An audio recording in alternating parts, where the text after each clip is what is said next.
And with this, we'll get going. All right, first off, thanks everybody for coming. I really appreciate it and finding us all the way out in the corner here. My name is Mike Flesko. I run the product management group for integration and governance at Microsoft. And today, I'm excited to kind of take you through a tour of some of our investments in this area over the last year. I was at Ignite last year doing a similar session talking about Data Factory, but we were in preview. So there's a few things I could show you, a few things I couldn't.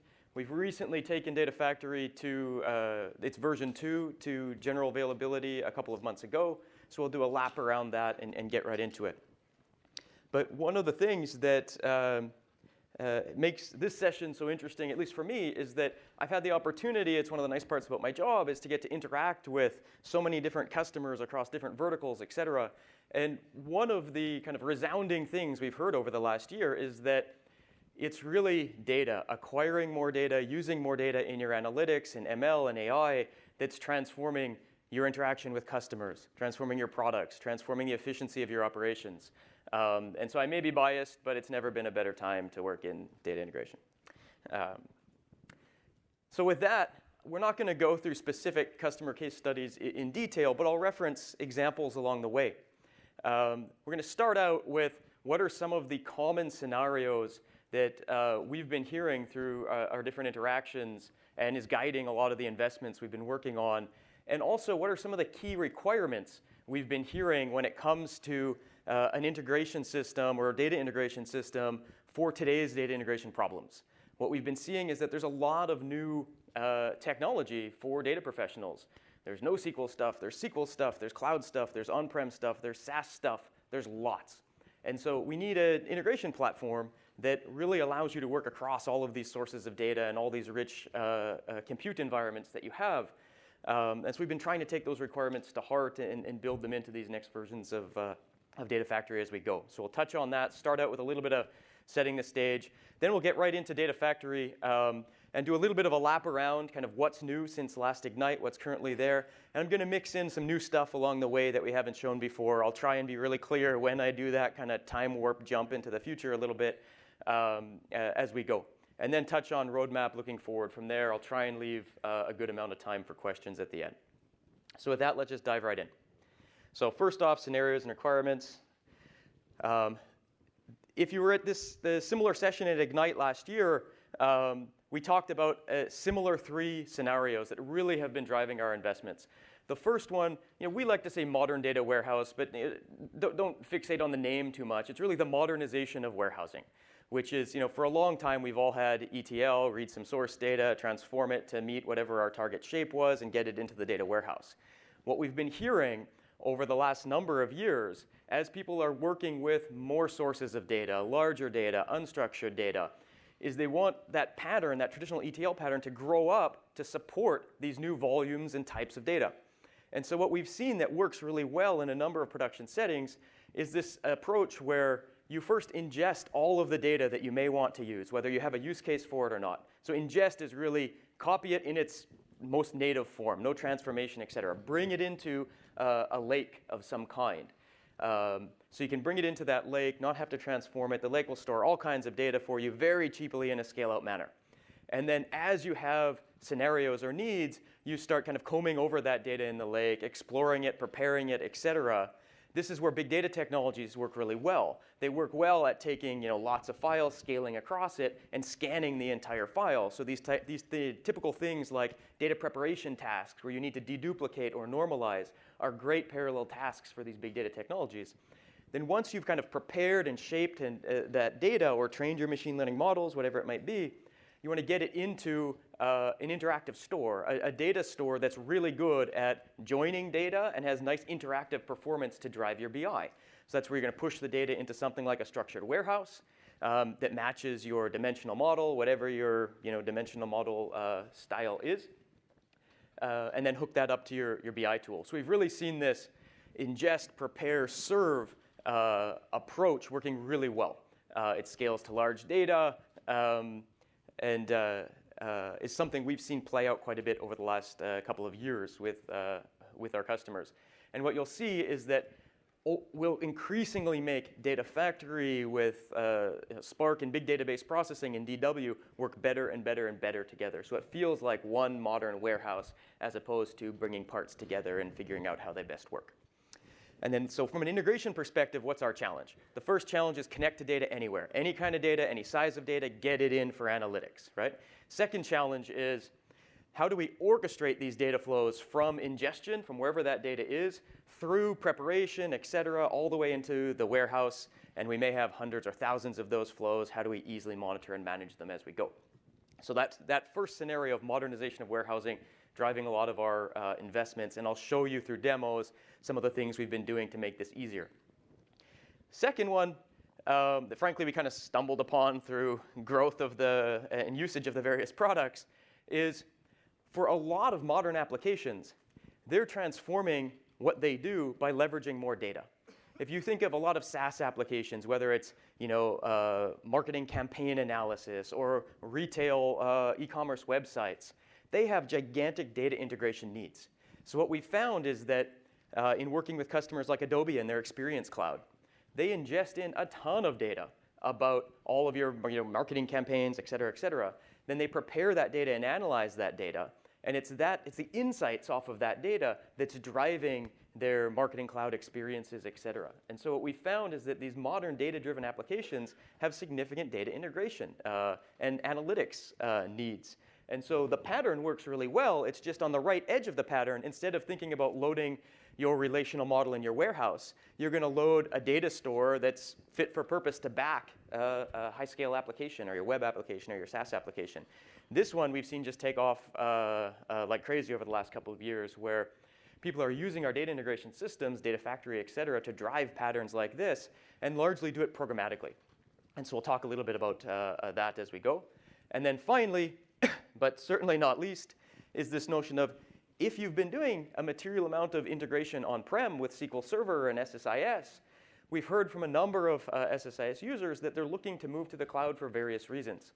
And if that is you, what we've done is really invested in making Data Factory a managed host for executing SSIS packages with high compatibility. So if you have a situation that looks like this, you got some on-prem data, you're ETLing it with SSIS into SQL Server, the idea is that you can run those SSIS packages up in Data Factory. You can configure Data Factory to be your SSIS execution host. And then your target SQL DB, you can bring up to a SQL DB managed instance. This is the most compatible way, if you will, to lift your on-prem analytics solution up into the cloud.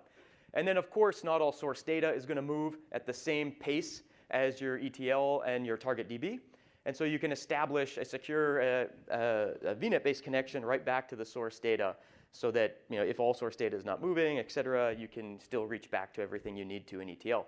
And we'll talk about more that we've done over the past year and work we have upcoming to make this even better.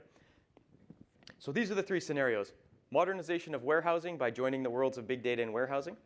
Second one is the analytics backend of data-driven applications. Third, lift and shift existing SSIS workloads to the cloud with very high compatibility. So that's going to be the backdrop of a lot of the features and functions I show you in Data Factory. These have been the three scenarios that have really driven our investments. Lastly, across all these scenarios, we hear all kinds of requirements that I like to call kind of like the latest or today's requirements for data integration. And hopefully some of these ring true for you. Everything from I've got data everywhere, I need a data integration solution that's fundamentally hybrid, through to the standard one of source data changes. These people that are providing the source data are breaking my ETL constantly. That's a pain in the butt. How do I deal with that? We've started to invest in things that's really resilient to schema drift and data drift. Through to, how do I do all of this visually? I've been doing a data integration for quite some time visually. I don't want to have to learn the latest big data language or technique or et cetera. I want to just articulate it all visually as I've always done with ETL. How does that work? So we've taken a lot of these things to heart. I'm excited to show you a bunch of new stuff in these areas. Excuse me. So with that, let me kind of get right in. I wanted to get to this part as quick as I could so we can kind of get to the meat of the session. For anybody who's seen me present before on Data Factory, there's going to be a few slides that are in common from last year. So I'll try and move through them quickly. But just to help me a little bit How many people are currently using Azure Data Factory in any form? Great, about half. How many people currently use SSIS? Fantastic, got it. How many people are learning about Data Factory or SSIS for the first time in this session? Okay, fantastic, thank you. Welcome. This is the one slide that I use to describe Azure Data Factory. Azure Data Factory is our cloud-native data integration service. It supports hybrid data integration. I'll explain exactly what that means throughout our session. A couple of things to keep in mind.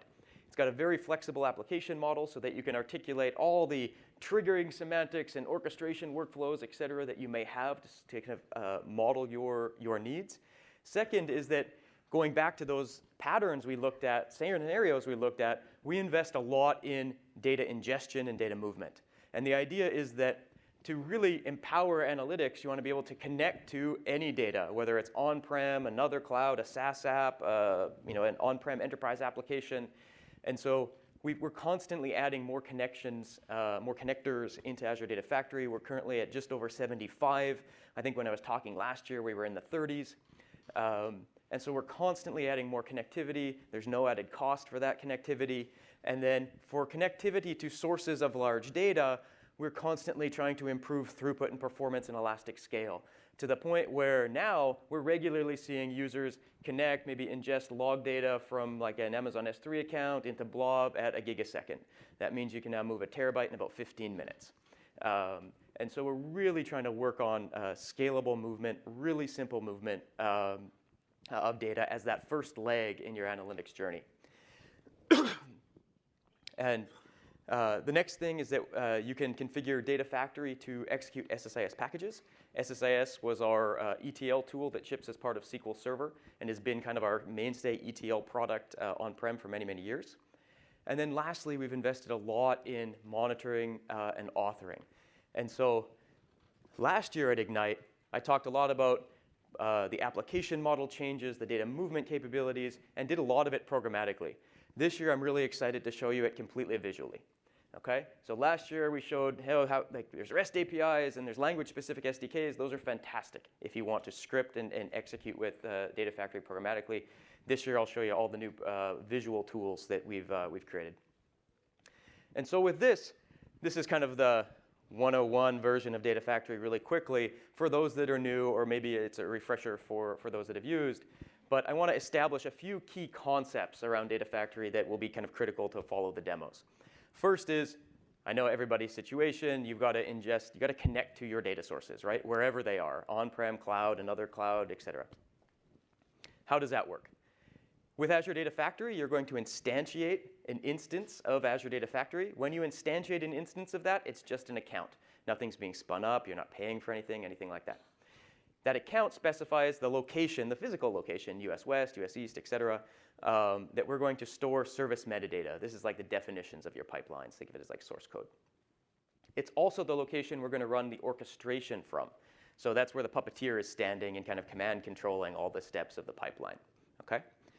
You interact with Data Factory, as mentioned, programmatically with SDKs and REST APIs or UX tools. I'll show you that. Everything in Data Factory runs on a integration runtime. That's like the execution engine of Data Factory. Okay? That execution engine does three things. It moves data from all those connectors I talked about from one point to another. It executes what we call data pipelines. I'll explain those more in a second. It also executes SSIS packages. Okay? We have an Azure integration runtime that we spin up, manage, scale, et cetera for you. It's a serverless proposition. We give you that same integration runtime in installable form. We call that the self-hosted integration runtime. The idea for that is anytime the orchestrator can't establish a direct connection to a direct TCP connection to the integration runtime because there's a firewall in the way or some other fancy network stuff. That's where you can install the self-hosted integration runtime. Think of it as tethered server software. You install it wherever you want. It tethers itself back to the Data Factory as kind of an execution node for the factory. The way it works is you author a pipeline or package. If you're authoring a pipeline, all of the steps of the pipeline of your integration flow are going to be executed on the integration runtimes. The orchestrator is going to push down the work to the cloud integration runtime or your self-hosted integration runtime that you've installed inside of your own enterprise. And various steps will execute on the different integration runtimes. The dotted lines show the command and control path. The orange lines show the path of data. So data is never bouncing up and down off of the integration runtime. It's up and down off of the data factory. It's point to point among integration runtimes and the target services you're working with. So as an example, imagine you wanted to connect to your on-prem, I don't know, Teradata, Oracle, SQL Server, whatever, database. And you wanted to take 2 of the tables that you've got there, push it up into your data lake in the cloud. Once it gets there, process it with Azure Databricks. It's a Spark job. That would be a pipeline of 2 steps. The first step would be copy to connect to the local on-prem system, push it up to the cloud. The second step would execute the Databricks job. The first copy activity would be executed on your self-hosted integration runtime on your kind of on-prem side of the firewall. That work will be pushed down to the self-hosted integration runtime, executed there, meaning the self-hosted integration runtime is going to connect to maybe your on-prem Teradata instance, read those 2 tables, push them directly up into the cloud data lake. Once that's done, the orchestrator is going to go, OK, great, the data's up there. Now run my Databricks job in the cloud on that cloud resident data. So you can truly articulate a pipeline that crosses network boundaries, cloud boundaries, on-prem cloud boundaries in one place in our Data Factory UI, monitor it in one place, operate it in one place, and then have your integration runtimes physically close to the data and processing services you want to integrate with. Okay, so that's kind of the basics of Data Factory. Excuse me. And yes, we connect to a bunch of stuff. Zooming in on that picture, a pipeline is kind of the core concept in Data Factory. You author pipelines. Pipelines are just workflows of activities. Activities are the discrete steps that copy data or run integration jobs or whatever they might be. There's a rich orchestration system that allows you to do rich error handling and looping and conditionals and all that jazz. You execute pipelines by assigning triggers. There's all kinds of triggers. There's time-based triggers, data availability-based triggers, event-based triggers, and finally on-demand triggers. On-demand is like calling the run method of a pipeline and saying, run right now, and here's the parameters. As I mentioned, all activities get dispatched down to integration runtimes. Integration runtimes, in turn, will talk to the various services that they need to talk to, your warehouses, your data lakes, your cloud services, et cetera. And they'll report back their progress and success failure to centralized orchestration. And of course, in any real-world integration, you've got multiple flows, and flows connect to flows, and it ends up being a network of flows, right? So you can have a network of pipelines. Data Factory is not a scale unit.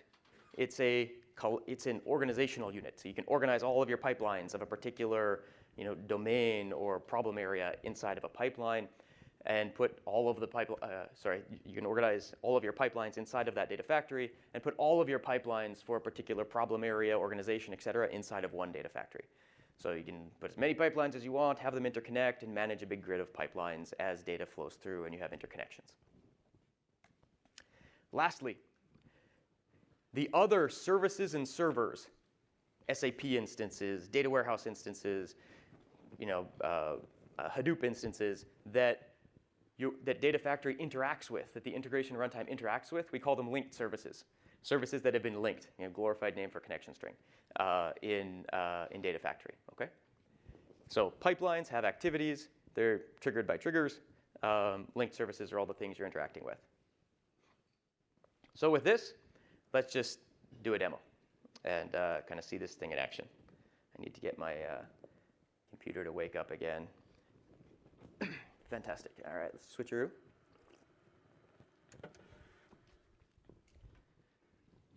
Great. All right, we're up. So the first thing I want to do is just show you how to create a pipeline in Data Factory right from the beginning. What you're going to do is go into our Azure portal, instantiate a new Data Factory instance. I've already done that. And when you're in there, you're going to click Author and Monitor. That's going to bring up our web-based studio, if you will, for authoring and managing integration pipelines. When you click it, it's going to bring up something that looks like this. Okay? Let me collapse this guy for just a second and come back over here. It's going to look more like this. This is the splash screen of our web-based authoring and monitoring studio for Data Factory. Okay? kind of some helpful starters, and then lots of content on how to get started, various tutorials, etc. To get going, you're going to click the pencil. And this is our kind of development canvas to start building pipelines, okay? I'm pretty excited because this is all new since last time I was here at Ignite talking. Last time I was doing this via a large Python script. Couple of things right out of the gate to know. If you want to keep up with all of the additions that are happening in our integration space, you can click this guy.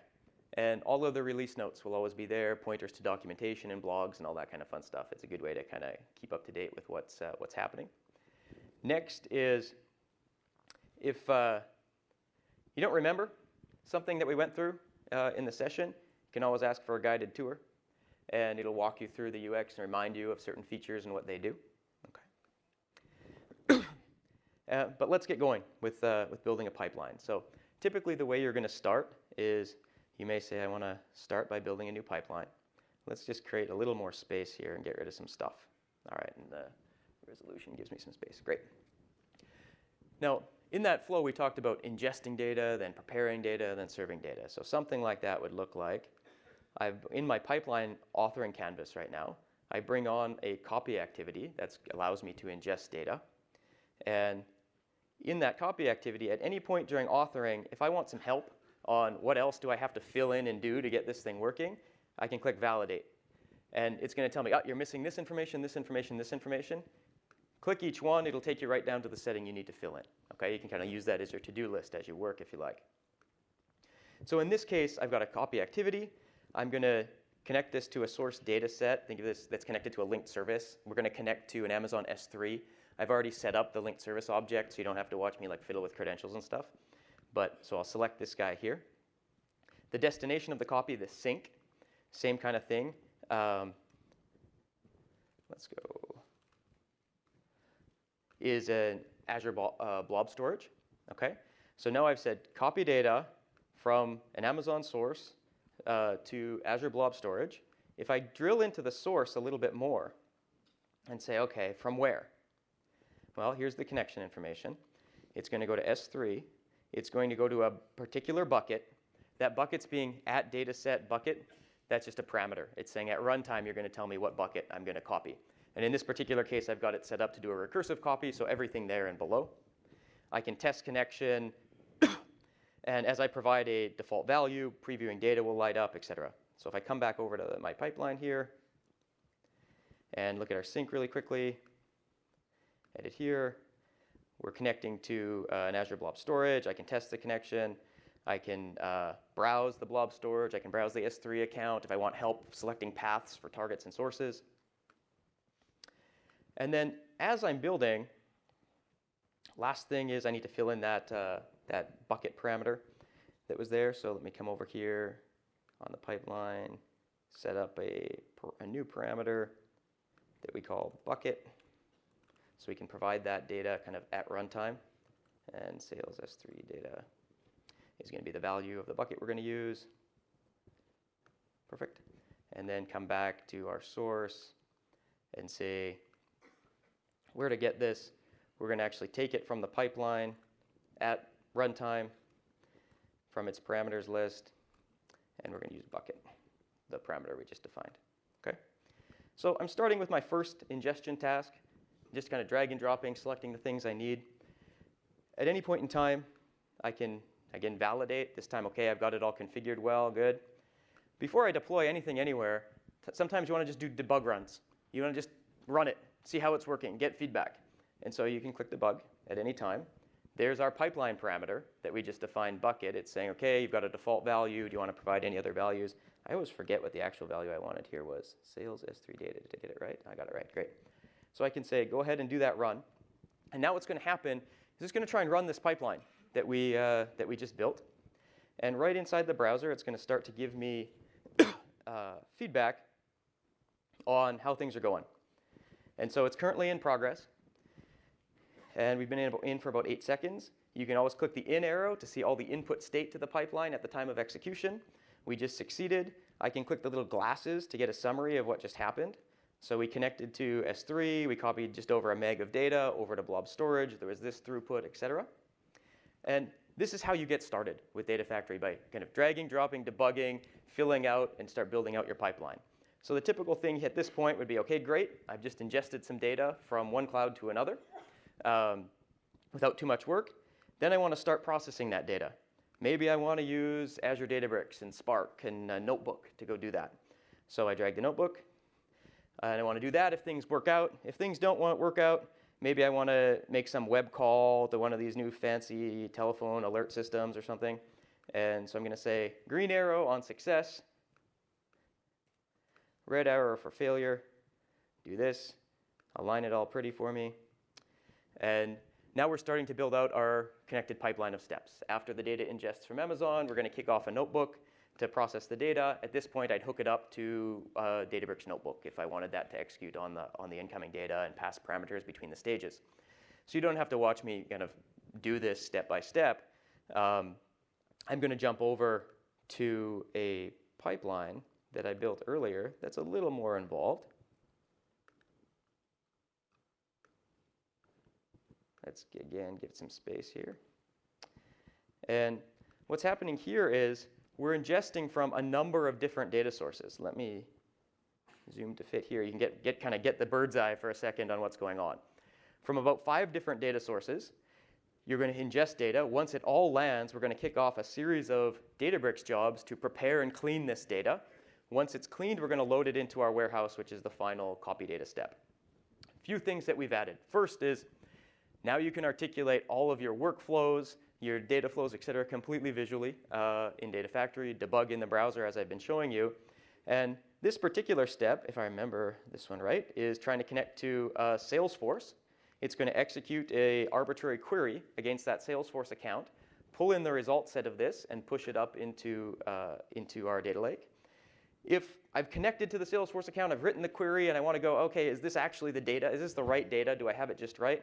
Right in the tool now, you can get live previews of all of those data sets that you are interacting with in the tool. So this actually executed this query against the Salesforce endpoint and is previewing the data for me now. So I can see if this is indeed the data that I want to ingest into my lake. And the idea is that you kind of keep iteratively building as you go. And a few things that have come in recently is, just like you'd expect through iterative development, you can set breakpoints right in the browser. So as you're working, you can say, I know it's up to here, set a breakpoint, do some debugging, do some debug runs, work, fix it, et cetera, and then keep moving on. Lastly, once you've got the pipeline, actually, one step before this, forgot, my favorite feature that just came in.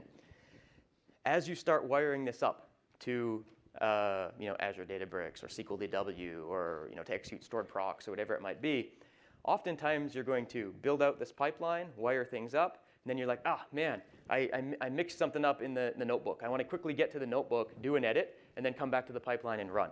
And so we started to try and make that iteration as quick as possible, just to get productivity back in this iterative development loop. So you click an activity like this, you say, OK, here's the Databricks account I want to run with. Here's the notebook I'm using. If I click open, come on. Click open, a circle happens, and then the notebook comes up. So this is the live notebook that step in the pipeline is going to execute when it gets. And so now you can go through, it doesn't really matter what the notebook is doing, but you can go through, correct whatever step you want in the notebook, debug inside of the notebook, and then quickly flip back to Data Factory and go back and forth as you need to as you're building out your pipelines. The idea here is really just to bring productivity into that iterative development cycle as you're building out your pipelines. So let me nix a couple of these guys, come back. Last thing is that once you've got the pipeline just right and you've done your debug runs, you may want to associate a trigger of some kind to it, meaning I want this pipeline to run on every night, or when certain source data is available, or when some new data arrives, whatever it might be. You can see here, you can start associating triggers. You can say new trigger, pick your trigger type, kind of what event you want to have the pipeline be invoked on. In this particular case, there's one trigger already associated, which is a schedule-based trigger that started off in May. It runs once daily. It has a particular end time when it stops. And the typical schedule-based triggering semantics you might be after. And now you've kind of built out your pipeline. That's kind of our first kind of hello world pipeline. It's got ingest on the far right, preparation in the middle, loading the warehouse, sorry, ingest on the far left, data prep in the middle, loading the warehouse on the far right. Usually at about this stage, when we're kind of hands-on with customers, people go, okay, great, we have visual tools, we can get this hooked together pretty quickly, but like my source code's all locked up in this particular web-based thing. Like how do I integrate this with the development cycles of my company? How do I get this into source control? All that kind of stuff, okay? And so for that, there's a few interesting things. One is, if you ever want to see the code behind what's going on in the tool, you click code. It's like view source in your web browser. It'll show you what we're actually generating in the tool. Second is, if you ever want to get a ARM template, which is the Azure construct for automated deployment of Data Factory and everything else in Azure for that matter, that represents everything you've done in this visual tool, you click ARM template and say export to ARM template. This is going to give you the programmatic script that deploys everything that you see in front of you right now, and it's going to parameterize that ARM template. Because it's obvious, you're going to want to deploy this to a test environment first, and then a production environment. And so all of the linked services, meaning the connections to all of the resources you're using in test, you're going to want to swap out for production ones when you move to production. Those are all parameters in the ARM template that we export, so it's really easy for you to move or stamp out these things as you move from dev to pre-prod to prod to whatever your deployment cycles look like. Lastly, what about the source code behind all of this?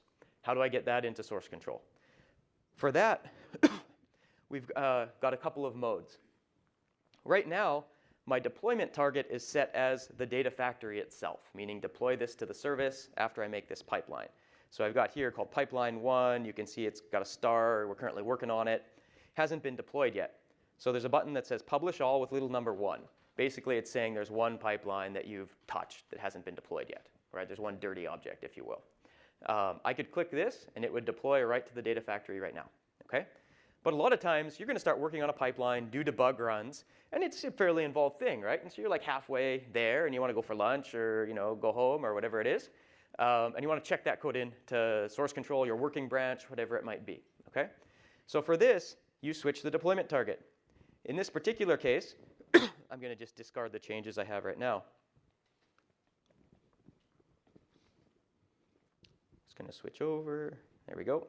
So I switched my deployment target now over to a GitHub account. You can wire up your data factory to any Git-based repo, GitHub, GitHub Enterprise, VSTS Git, etc. And then wire this to a particular branch. This allows you now, you notice some of the buttons have started to, you've got a grayed out button called saved. Let me just create a dirty one so you can see, we'll create a new pipeline. There you go. You can see there's a button that says save and validate, like the buttons we saw earlier. I've got an empty pipeline canvas here. Now if you click save or save all, this is actually pushed back to that branch in the GitHub repo. Okay? So you can associate this tool and work just like you would in IDE. You do your development, you do your debug runs, you check into your feature branches, your integration branches, however that's going to work. Okay? So everything you're doing in this tool gets serialized down to code underneath that allows you to go through your standard kind of development cycles as you see fit. Okay? And the other thing that is kind of neat about this GitHub target is that we're working on something we call pipeline templates. This is something we haven't shared yet, so this isn't now. I'm making that switch from everything I've shown you so far is in the generally available product. Okay, you can go use, try today. What I'll show you next isn't. And it's something we call pipeline templates. And let me, if I can type, we'll see it.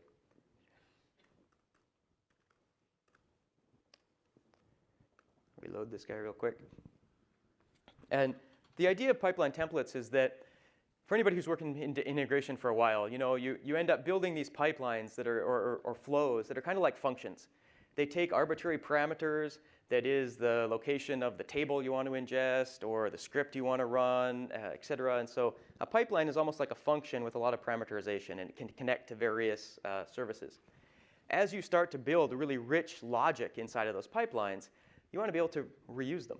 So we've built some pipelines that know how to ingest from, say, one file-based system to another when the data's there, kick off a particular notebook. And you want to be able to kind of take that logic in your pipeline, save it as a template so that you can instantiate that template and reuse it or share it with others. And so, excuse me, let me show you what that looks like real quick. So let's take one of these pipelines.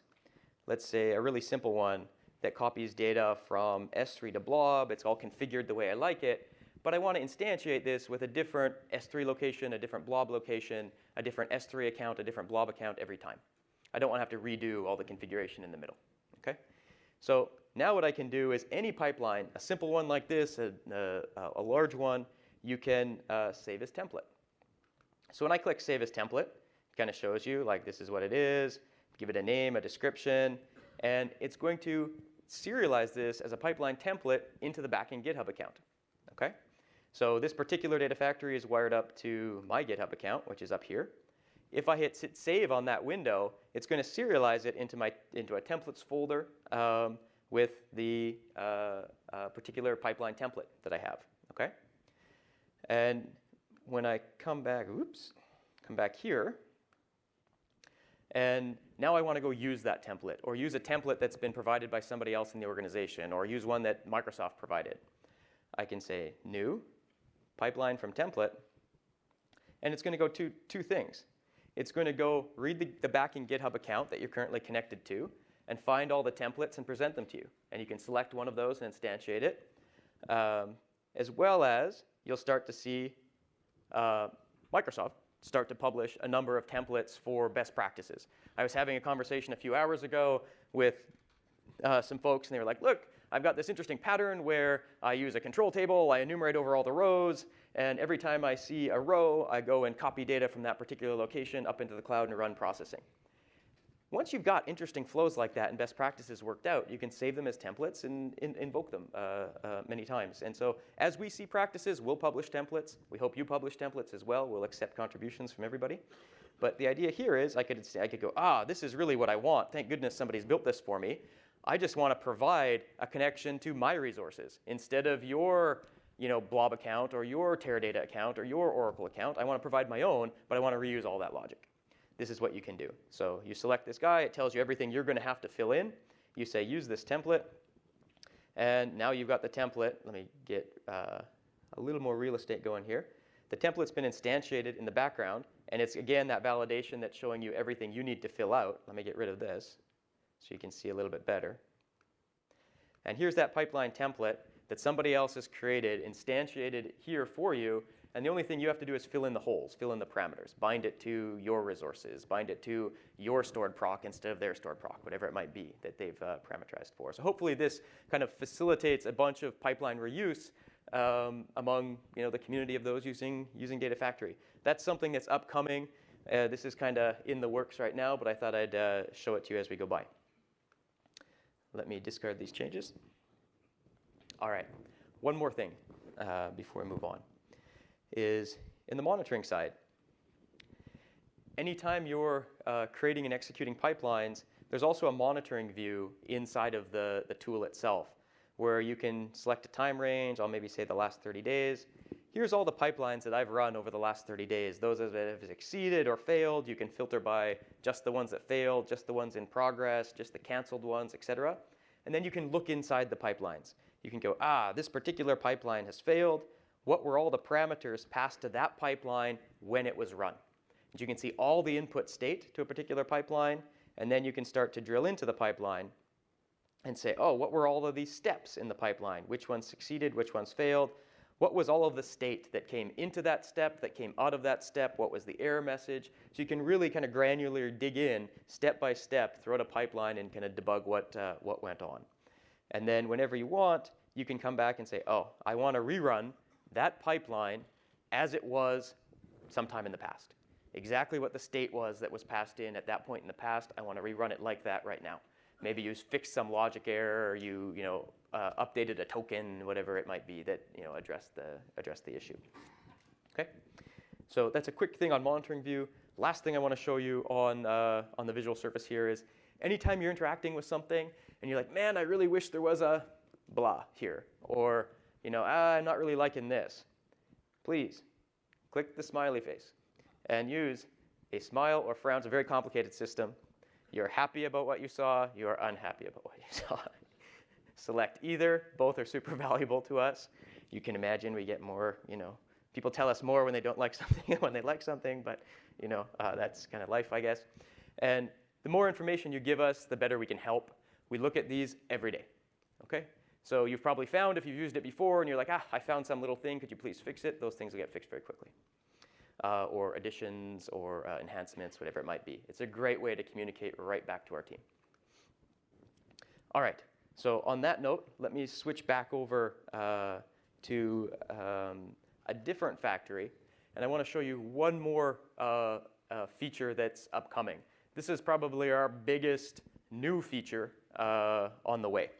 Up to this point, what I've shown you is our web-based experience to author pipelines, do rich orchestration, triggering, et cetera, monitoring. But you've probably noticed that you can visually articulate data movement. But once you get to transformation, it allows you to execute scripts, execute a notebook that you typed, execute a stored proc in a database, execute some custom code hosted in Azure or other places. One of the big pieces of feedback we've gotten is, that's great. If I want to code those transformations, the system works really well. But we've heard from a lot of folks that I'd rather articulate my transformations completely visually as well. I'm used to doing this in SSIS with data flow. I'm used to doing this in Informatica or whatever other tool that you've been using. Can you do it here? And so this is the next thing we're adding into our studio, is the ability to completely articulate data transformation visually. Okay, so let me show you that.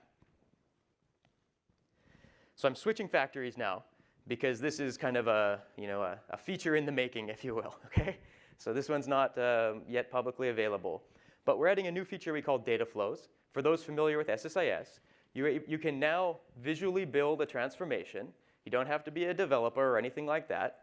If you are a developer and you want to use the visual surface as kind of a productivity enhancement for building transformation, you can do that too. Inside of the visual transformation, it works and it composes with all of the concepts we've already learned. Okay? So pipelines. I've got a simple pipeline here. It's got one step. But as I showed you, this can be connected to arbitrary other steps that you want. Okay? But you'll notice the type. Let me zoom in here. The type of this step here is a new type. It's called data flow. Okay? So when you drag a data flow, this is like, I'm going to transform data. Okay? And when you go to edit that data flow, you're going to get a surface that looks kind of like this guy. Let's get rid of some stuff here and get a little more real estate, hopefully. And on a better resolution, you see more. But let me just zoom in for just a second so you can kind of see it a little bit better. Okay? So on the left side, things with blue bars on the left, that's input data. Those are sources, we call them. Okay? Things with blue bars on the right, those are sinks. That's the output of the data. All of the kind of connective stuff in the middle, those are the transformations. Okay? So we've got a trip data source that's eventually writing to a days stat sync sink. Okay? And what's happening here is I can configure my source. Again, just like I would pipelines. I say I want to connect to this data source. Here's the input data set that I'm after. So I've got an input data set definition here. And once you've got that input data set definition, those columns start flowing through to the next transformation down the line. This is a little unique in our mind from some of the traditional approaches to this, which was arbitrary boxes and lines, and you ended up with these data flow graphs that had like lines over top of lines, and you couldn't quite figure out how things were working. In this particular approach, what we've tried to do is eliminate that. So you can just read flows of data left to right. Okay? And there's never lines that are overlapping, and you're trying to figure out how to best lay out stuff. So let me give you the bird's eye view on this again. You can notice I've got a trip data source. I've got a trip fare source. Notice when I go over top of trip fare, I've got trip fare on the bottom, and then it's kind of got a symbolic link, if you will, kind of a shadow of it up above. The idea is that as you define a source of data, if it's used multiple places, we create kind of a shadow of it as needed, so you can always read data flows left to right. Okay? So this same trip fare is shadowed up here because the first step here was a join of trip data and trip fare. Okay? And then let's zoom back in so we can kind of see the canvas a little bit better. All right. And then at any point throughout the way, I can add in transformations. All of the types of transformations you're used to, and SSIS, et cetera, you can add in. And so if I click on the join, you can see here all the types of joins. You can match the columns on what's actually being joined on, the type of join, et cetera. What's coming is as you're building, just like you were building pipelines, you can debug and iteratively develop. And so you'll be able, it's not there yet, but as you click inspect, you're going to be able to see the data as it moves through step by step through your transformations. That's what inspect is going to be doing. And then there's a couple of interesting things we're doing on the runtime side of this, which is one of the things we've heard about kind of traditional approaches to these things is one, lines everywhere. Tried to solve that. Two, they're brittle.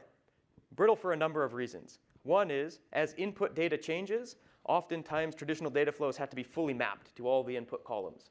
We've got a number of features around schema drift, schema evolution, et cetera, that allow you to articulate what you're OK with, what you're not OK with, as source data schema changes. If you want to say, look, everything that came in on the left side, I want to get over to the right side no matter what. You can articulate that to you, and we'll shuttle it through. You don't have to do any work. You could say, there's 20 columns coming in on the left side. This first transformation is acting on these 3 named columns. If anything changes other than these 3 named columns, I don't care. Just the 3 named columns is what's important to this data flow. Execute that. So new columns can be added. The other columns can be added and rearranged and all that kind of fun stuff. What we're trying to do is make it as easy as possible to build resilient data flows that are very clear about the kind of the input data or the preconditions for the data flow. And as data shapes change around it, you're not doing work to keep up with all of that. Okay? So we call these features schema drift, et cetera, that are coming in. The last kind of notable thing to call out here is that what you're currently articulating is a flow of data, a transformation of data. What we're doing is we're taking this and we compile it down to a kind of an internal domain-specific language. Or so we take the visual builds an internal domain-specific language, and then we compile or translate it down to execution on Spark. So the execution engine of this data flow is Spark. So it works well over different shapes of data, structured data, unstructured data, scales out very well. This isn't a new execution engine. I want to kind of stress that, is that what this is a productivity experience for articulating data flows that compile down to existing execution engines. The first one we're targeting is Azure Databricks. Okay? So what's currently available with our data flow limited preview is the ability to build these flows. You're going to see a bunch of debugging features come into this over time, and then execute the flows under the covers on Databricks Spark. If you want to know that it's executing on Spark, you'll be able to. We give you links to the underlying job logs and all that kind of stuff. If you don't want to know, if you want to say, look, I'm working visually, and that's just an execution engine the same way as any other execution engine, you don't have to. That's the goal here, is you can work completely visually and not necessarily become a big data expert to transform unstructured, semi-structured data at scale. Okay? That's what we're after. As I mentioned, this is currently in limited preview. If you are interested in playing with this and kind of being part of the journey as we build this out, please reach out to me, and we'll get you access to this. Okay? All right. So a few new things: templates, data flow, everything else you can play with right now. Let me jump back to slides.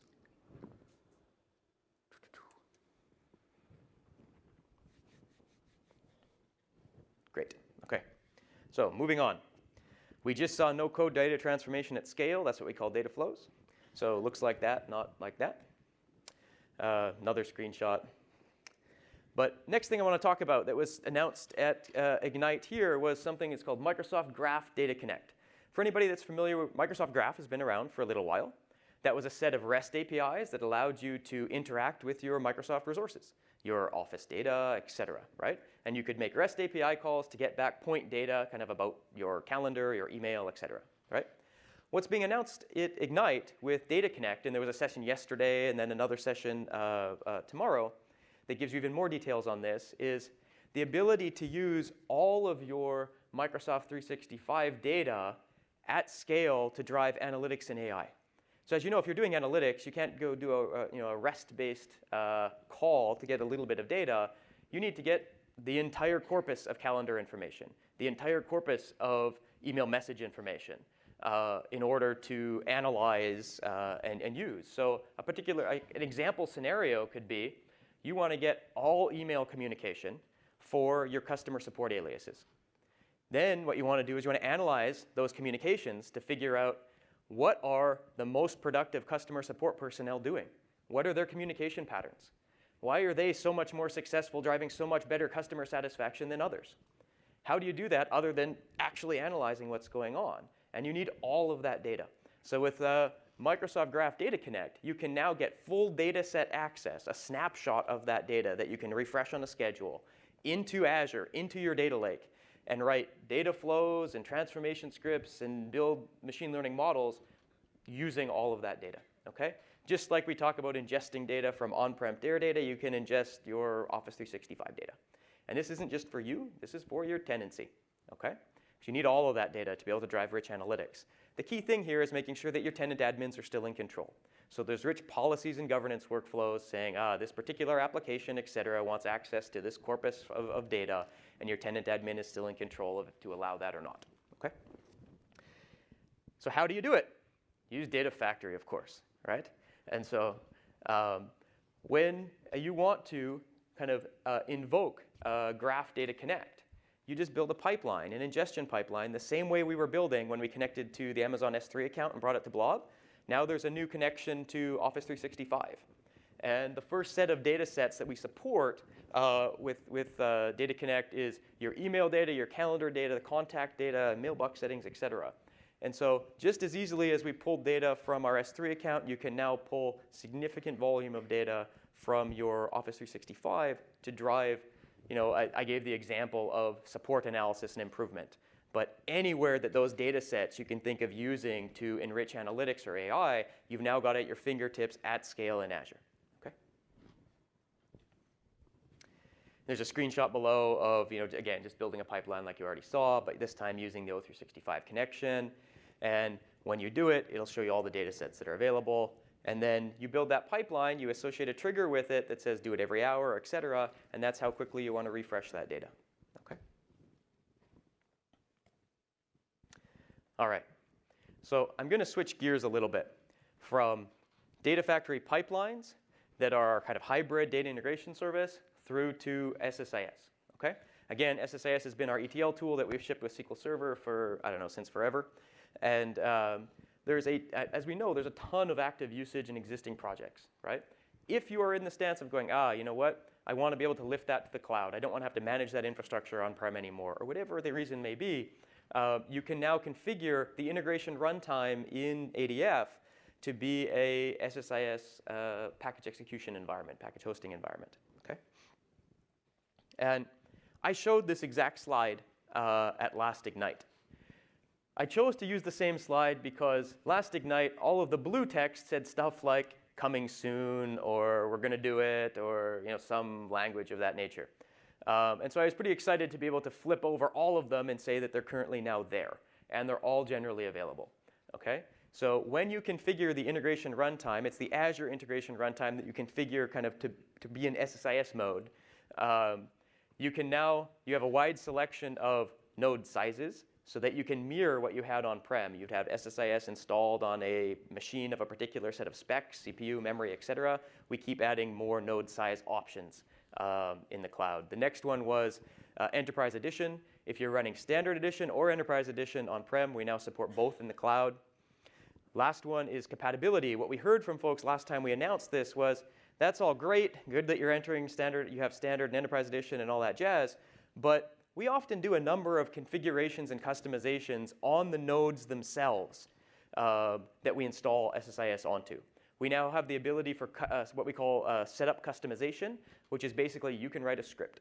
We will execute that script as part of configuring the SSIS nodes that are in the SSIS integration runtime, and you can customize it to be whatever is the setup that you had, or as close to the setup you had on-prem as possible. And then lastly, the thing we heard last year was people going, look, again, I'm excited, but, and the big but was, we use a lot of the rich extensions and functionality from the SSIS community.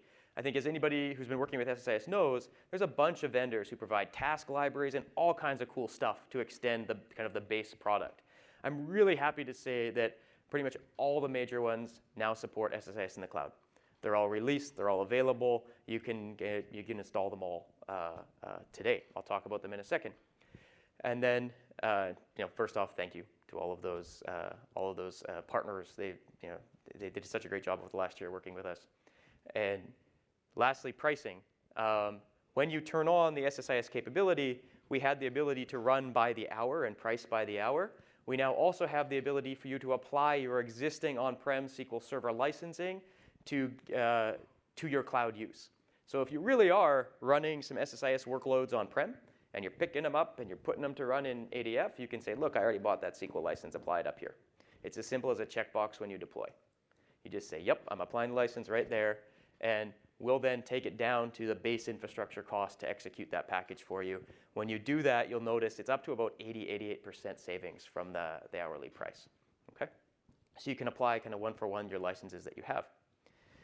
So let me show you a few examples of that. Actually, first, let's go here. So I mentioned a bunch of the great partners that are available. These are a number of them. I've got a link there if you want to read more into the announcements of the various partners. And you can kind of set all those up on your SSIS nodes in the cloud today. All right. Let me switch back to demo mode here. All right. And get back to, we're going to get rid of this factory, come back to this factory, get rid of this guy. All right.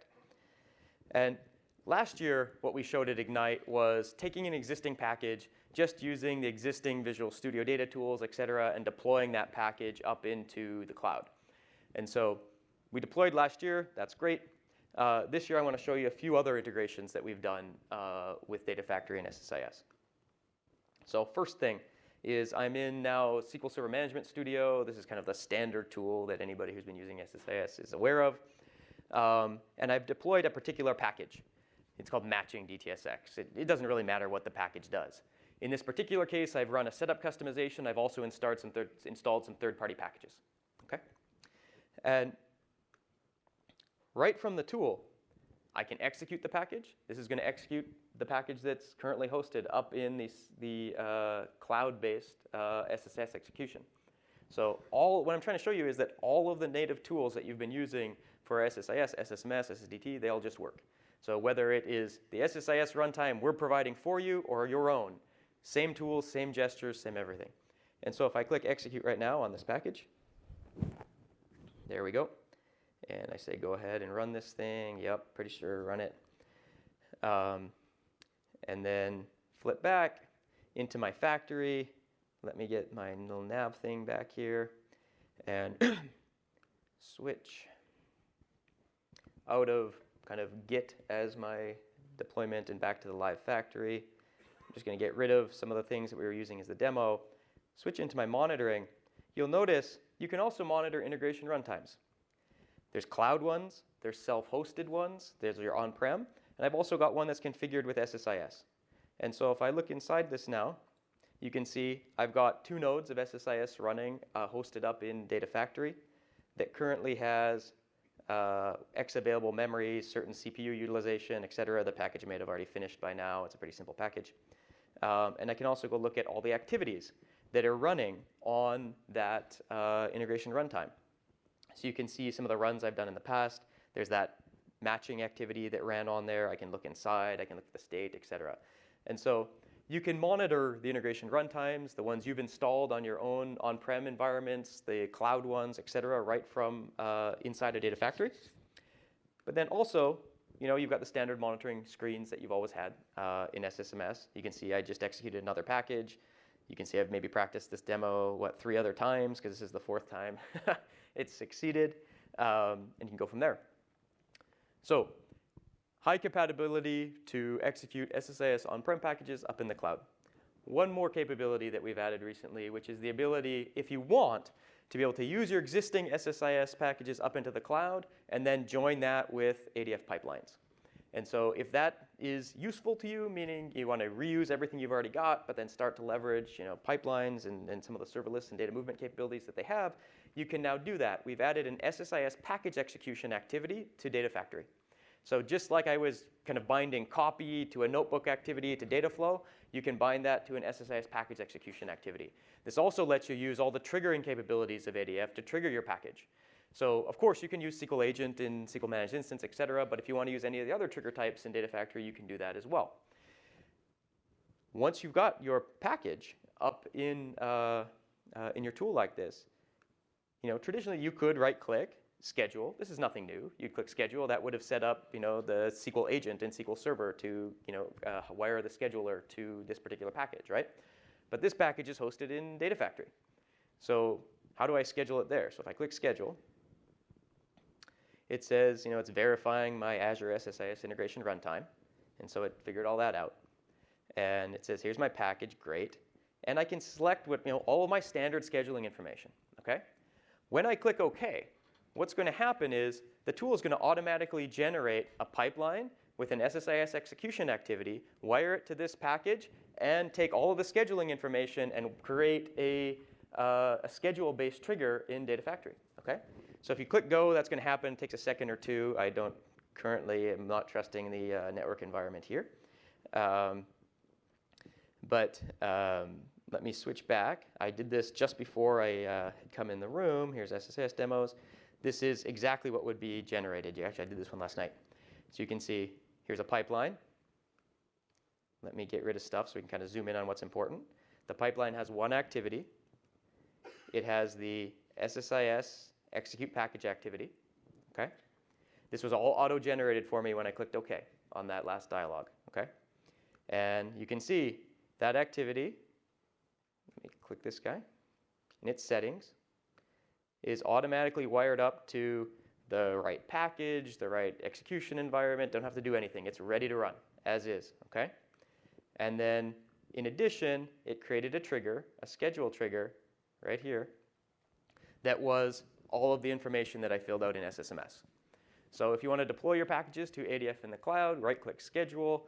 You'll get kind of automatic pipeline generation, scheduling creation, that kind of stuff. If you want to, fuse that capability with other data pipeline capabilities as you see fit. So just like before, drag and drop and connect to any of the other capabilities in there. It allows you to kind of reuse existing investments and marry it with some of the new stuff. Okay?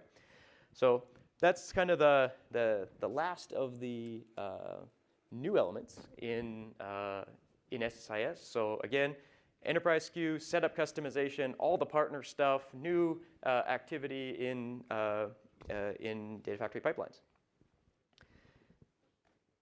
So let me move on and talk a little bit about roadmap, and then hopefully we'll have time for questions. So roadmap. If it hasn't come across already, we spend a lot of time thinking about how can we make it easier and easier for you to connect to any data source, no matter where it is, and basically provide data movement as a service. You don't have to write code. You just say this data over there, get to over there. We're going to continue that investment and that focus. The thing we've been hearing from customers is that, man, this really saves a lot of time. Keep adding more connectors, keep improving throughput. Last round, we did a significant amount of throughput work on getting data from other clouds into Azure. And as you noted, you can go to about a gig a second. One thing I want to call out on this is that our data movement capability, especially things that we can directly connect to from the cloud and then kind of auto scale out on your behalf, is all serverless and elastic on a per job basis. What I mean by that is you don't pay anything for the movement infrastructure when it's not being used. When you articulate a job and kick off the job, that's when you start paying. And how much horsepower you want to throw at that copy job, meaning how much can we parallelize, how much CPU, memory, et cetera, can we use to take data from there to there, is configurable and elastic on a per job instance basis. Okay? And so this really allows you to pay for exactly what you need for that copy task. So if you know on Mondays that there's a significant amount of data to pick up from location X and move to Y, you can throw a whole bunch of horsepower on it on Mondays just during that task. And if on Wednesdays it's a different thing and it's a much smaller amount of data, you can use significantly less horsepower. There's no paying in between. It's just pay for what you use during data movement. The other thing is that we continually add more connectors. At this point, I think we're like over 75 or something like that. But we really want to hear from you. What are the next ones you need to see to accomplish your analytics tasks? We're very customer driven at this point. We've kind of got the bases covered for all of the popular data warehouses and NoSQL things and database things and HDFS this and blob store that and whatever. But if there's others you'd like to see, please let us know. Next thing is that you'll continue to see investment in additional activities inside of the pipeline just to make your workflows easier. So as we see people building workflows and stitching together our various primitives, that's great feedback to us on other primitives we can provide inside of the pipelines just to make these things more and more productive to use all the time. As you saw, one of the big new activities we're bringing in is this data flow that we're pretty excited about, because now you can completely visually build a pipeline, have this work over big data, use the latest big data techniques, et cetera, but not have to write all that code, not have to maintain that code, not have to update that code every time the big data landscape changes. This gives you a nice kind of indirection from, this is what I want to have happen. We take on the task of binding that to the big data engine in the most performant way possible. Okay. Lastly, enhanced VNet support. So for those that are really kind of into Data Factory, you'll know that in the real world, you've got to move data between locations behind firewalls, locations behind virtual private clusters, locations behind virtual networks, in the public clouds, on-prem, et cetera. Data Factory currently supports all of those topologies. With our self-hosted integration runtime, every time you need to get over top of a line-of-sight boundary. By line-of-sight boundary, I mean I can't establish a direct TCP connection kind of from where I am to whatever the data source is. There's some network gunk, some network goop in the middle. Firewalls, whatever.